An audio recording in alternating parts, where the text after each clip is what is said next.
예, 여러분, 반갑습니다. 김누리라고 합니다. 지금 민주주의를 주제로 오늘 이야기를 하게 됐는데요. 특징적인 건 지금 17분 동안 민주주의를 이야기한다는 요 상황, 이건 굉장히 큰 어려운 시험인 것 같은데요. 아무튼 어떻게 17분 동안 압축적으로 민주주의가 중요한지 하는 이야기를 할까 이렇게 생각을 해봤습니다.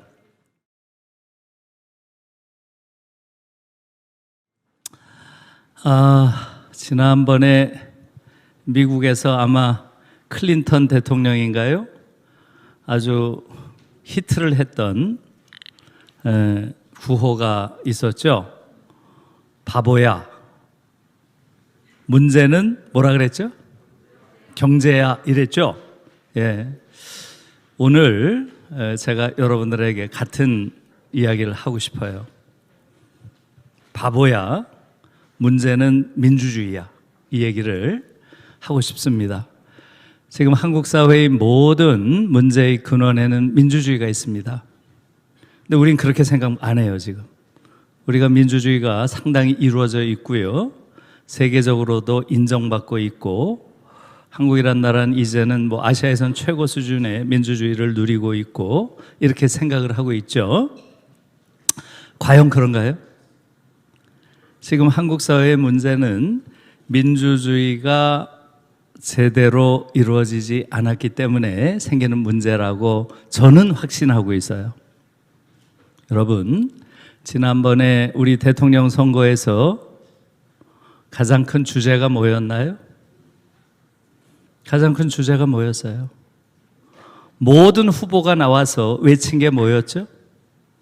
공정이었죠? 윤석열도 공정, 이재명도 공정, 안철수도 공정. 당시에 심지어 대통령으로 앉아있던 문재인 대통령도 공정을 외쳤죠. 기억나세요? 이런 나라가 어디 있어요? 이런 선거가 어디 있어요? 대통령과 또 미래 대통령이 되겠다는 자들이 전부 다 공정을 외치고 있어요. 그럼 선거를 왜 해요? 누굴 뽑아도 똑같은데. 그렇지 않아요? 이건 아주 근원적인 문제예요. 한국 사회가 공정하지 못해서 문제인가요? 공정해지면 한국 사회가 좋은 사회가 되나요? 사실은 이 공정이란 말은 지금 오늘날 신자유주의가 지배하는 시대에 가장 위선적인 허위의식이에요. 이 세계가 자본주의 역사상 유례가 없는 어마어마한 불평등한 세상이 됐는데 불평등 문제를 제기하는 자는 단 한 명도 없어요. 그래요, 안 그래요? 내가 평등한 세상 만들겠다. 그렇게 주장한 후보가 있었나요? 이 부분에 대해서 좀 생각할 필요가 있다는 거예요. 지금 한국 사회는 여전히 충분히 민주적인 사회가 되지 못한 그러한 상황, 그것이 문제의 본질을 오도하는 수많은 기득권 정치 계급의 노예로 국민들을 전락시키고 있다. 저는 그렇게 생각해요.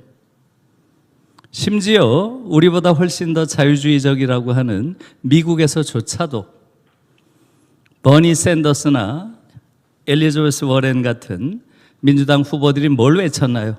부유세 도입하겠다. 이렇게 외쳤죠? 기억나세요? 한국에서 그런 자가 있나요?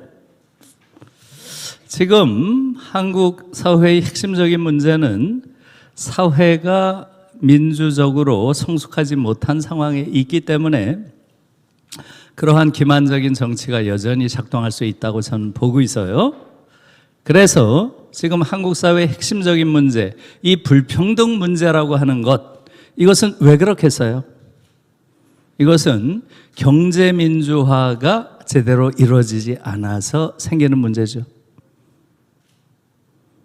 이 불평등 문제도 핵심적으로는 민주주의의 문제예요. 과연 다수가 그들의 의사결정에 의해서 지배하는 거버넌스를 갖는가? 이 문제죠. 예를 들어서 독일 같은 경우는 경제민주화가 어떤 식으로 이루어져 있나요? 여러분들이 알고 있는 독일 기업들 어떤 게 있죠? 벤츠, BMW, 또 뭐가 있죠? 시멘스, 아우디, 폭스바겐 뭐 많이 있죠? 이런 기업들의 공통점이 뭐겠어요? 그 모든 기업들이 이사회에 노동이사가 50% 앉아 있다는 거예요. 대체로 20명으로 이사회가 구성되는데요. 노동이사가 10명, 주주이사가 10명이에요. 자본주의의 기업이라고 하는 것은 노동자의 노동력과 주주들의 자본력이 결합한 거죠.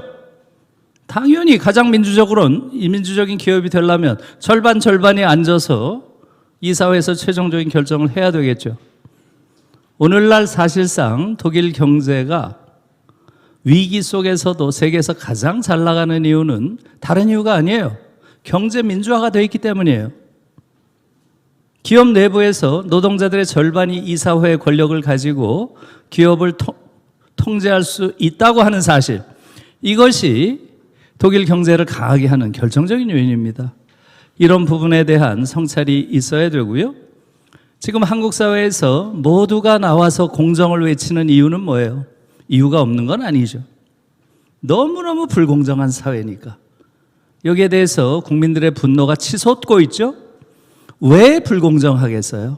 왜 이런 터무니없는 공정이라는 걸 모두가 주장하고 나오는 이러한 비상식적인 사회가 됐을까요? 사실은 공정은 추구해야 될 가치가 아니에요. 공정이라는 것은 당연히 지켜야 할 규범이죠. 규범을 가지고 가치라고 내세우는 정치인들이 나오는 이런 사회는 대단히 퇴행적인 사회예요. 자유나 평등은 우리가 추구해야 될 가치죠. 공정은 추구할 가치가 아닙니다. 그런데 모두가 이걸 들고 나올 정도로 공정을 외치는 이유는 분명하죠. 뭐겠어요? 너무나 공정하지 못한 사회라는 거죠. 왜 그렇겠습니까? 사회 민주화가 안 돼서 그래요. 사회 민주화. 이것도 민주주의의 문제예요. 사회 민주화라고 하는 것은 뭐겠어요? 사회의 개별 조직 안에서 구성원들의 의사에 따라서 결정이 이루어지는가 하는 거죠. 지금 여러분들 한번 보세요. 한국의 사회 조직 안에서 과연 구성원들의 의사에 따라서 운영되는 조직이 존재하나요? 예를 들어서 제가 있는 곳 중앙대학교 그렇게 움직이나요? 대학의 구성원이 누군가요? 학생, 교수, 또 누군가요? 행정직원도 있죠. 대학을 구성하는 이 구성원들에 의해서 대학이 운영되나요? 아니면 대학과는 아무런 관련이 없는 타자가 들어와서 돈이 많다는 이유로 대학을 장악하고 자기들 멋대로 전황을 하나요? 이런 어처구니 없는 사회가 아직도 한국 사회예요. 정치적인 민주화가 됐다고 하지만 사회적인 조직 안에서는 전혀 민주화가 이루어져 있지 않은 거예요. 지금 두 번째 이야기를 했죠. 불평등 문제, 불공정 문제. 세 번째 한국 사회를 지배하는 가장 결정적인 문제가 뭐인 것 같아요? 제가 보기엔 권위주의예요. 어마어마한 권위주의가 지배하고 있어요. 아직도. 인간과 인간의 관계가 수평적 관계가 아니에요. 교사와 아이들 사이에, 학생들 사이에, 또 기업 안에서 소위 상사와 부하 직원 사이, 이 용어 자체도 굉장히 권위적이죠. 집안에서 부모와 자식 사이에, 남성과 여성 사이에, 과연 이런 류의 권위주의가 한국에서 이제는 타파되고 반권위주의적인 자유로운 그런 사회가 됐나요? 이것은 곧 문화민주화의 문제인 거예요. 문화민주화. 그래서 지금 한국 사회는 정치민주화가 민주화와 관련해서는 거의 유일하게 구현됐다고까지 말하기는 어렵고 유일하게 실천되고 있는 그러한 사회입니다. 나머지 다른 민주화, 경제민주화, 사회민주화, 문화민주화는 거의 이루어지지 않아서요. 대부분의 경우 정치 민주화로 확보한 민주적 권력이 사회 민주화, 경제 민주화, 문화 민주화를 실현하는 과정을 거쳤습니다. 한국은 위대한 정치 민주화의 전통, 역사를 가지고 있음에도 불구하고 사회 민주화도, 경제 민주화도, 문화 민주화도 거의 이루어지지 않은 사회예요. 이것이 오늘날 한국 사회를 이런 기형적인 사회로 만든 겁니다. 경제 민주화가 이루어지지 않은 결과 오늘날 한국은 전 세계에서 가장 불평등한 사회가 돼 있어요. 제가 올해 1월 초에 KBS의 쌤과 함께인가요? 거기서 이 문제를 좀 강하게 다뤘습니다. 한국은 적당히 불평등한 사회가 아니다. 지금 전 세계에서 가장 불평등한 그러한 사회에 속한다. 이렇게 얘기를 했습니다. 그 이유는 분명하죠. 노동자들이 권리가 없어요. 경제민주화 전혀 이루어지지 않고 있습니다. 지금 여러분들 자신도 대단히 퇴행적인 의식을 대부분 가지고 있어요. 삼성하면 이재용을 떠올리잖아요. 삼성 당연히 이재용 거지. 이런 식으로 생각을 해요. 어떻게 그게 이재용 거예요? 이재용은 하나의 일개 주주에 불과하고 그가 가지고 있는 주식 처분권은 한정적이죠? 아직도 우리 자신이 경제민주화에 대한 인식이 없는 거예요. 두 번째, 사회민주화가 돼 있나요? 개별 조직들 내에서 과연 구성원들이 적극적인 민주주의자로서 자신의 권리를 행사하고 있나요?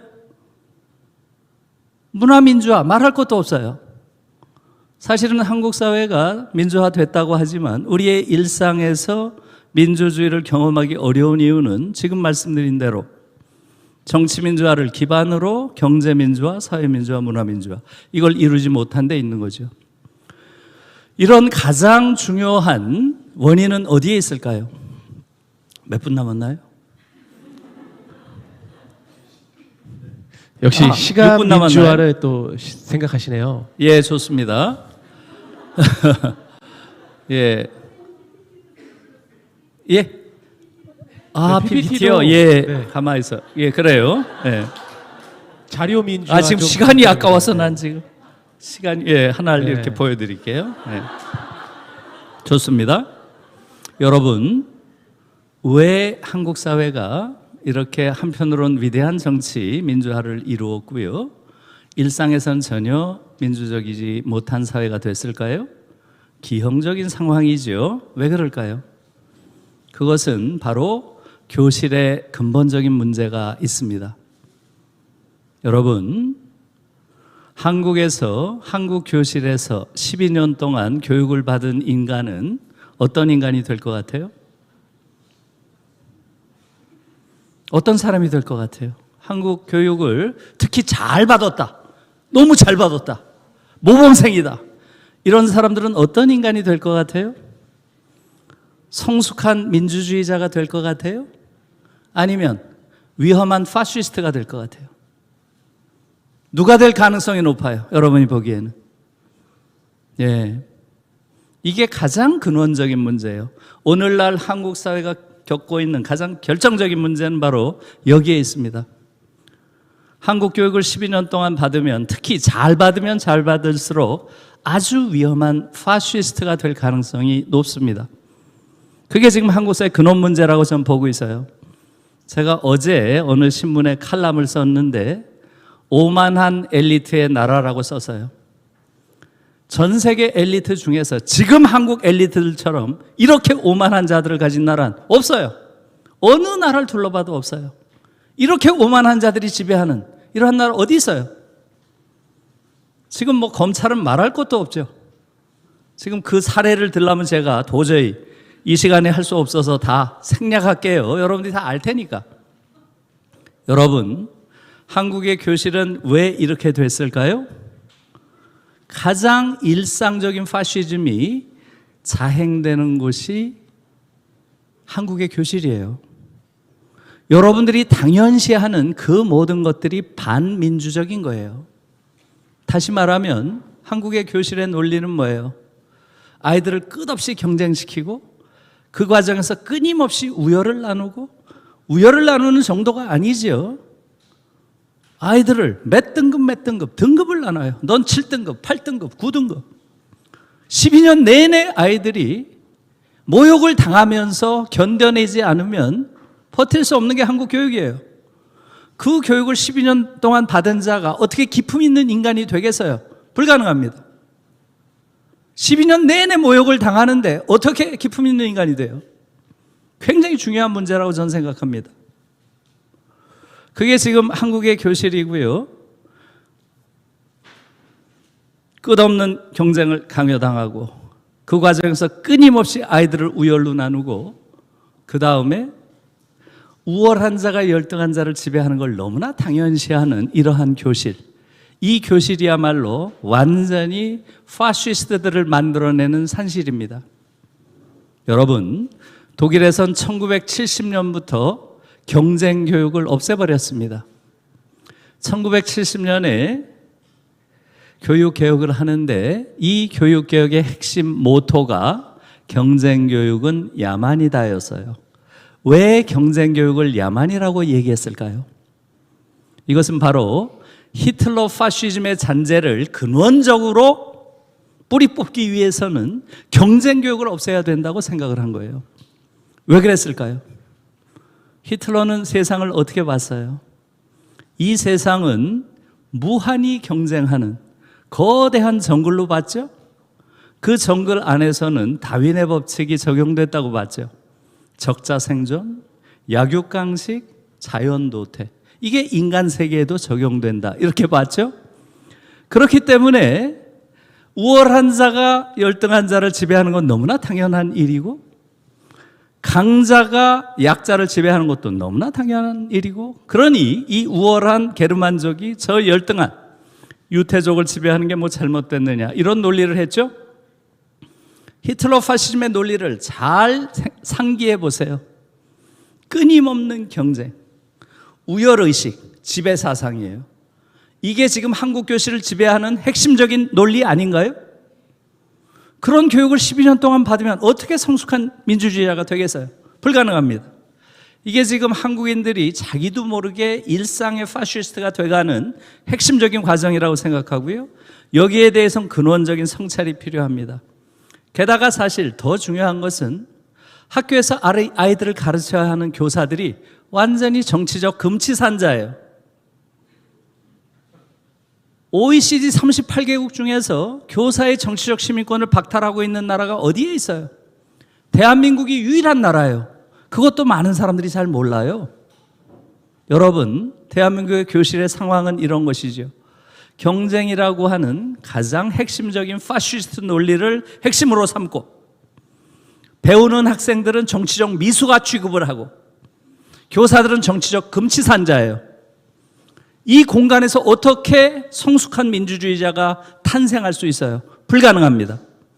그래서 한국에서 민주주의가 앞으로 성숙하기 위해서는 교실 안에서 완전히 새로운 교육혁명을 통해서 새로운 교육이 시작되지 않으면 안 됩니다.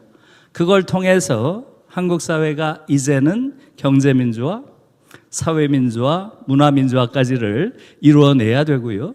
그걸 통해서 우리가 특히 아버지 세대, 젊은이들의 아버지 세대가 또 어머니 세대가 지난 40년, 50년에 걸쳐서 군사 독재와 싸우면서 어렵게 일구어낸 정치민주화, 그것을 바탕으로 한국 사회를 성숙한 민주사회로 바꿔낼 수 있다. 이렇게 생각합니다. 예, 고맙습니다.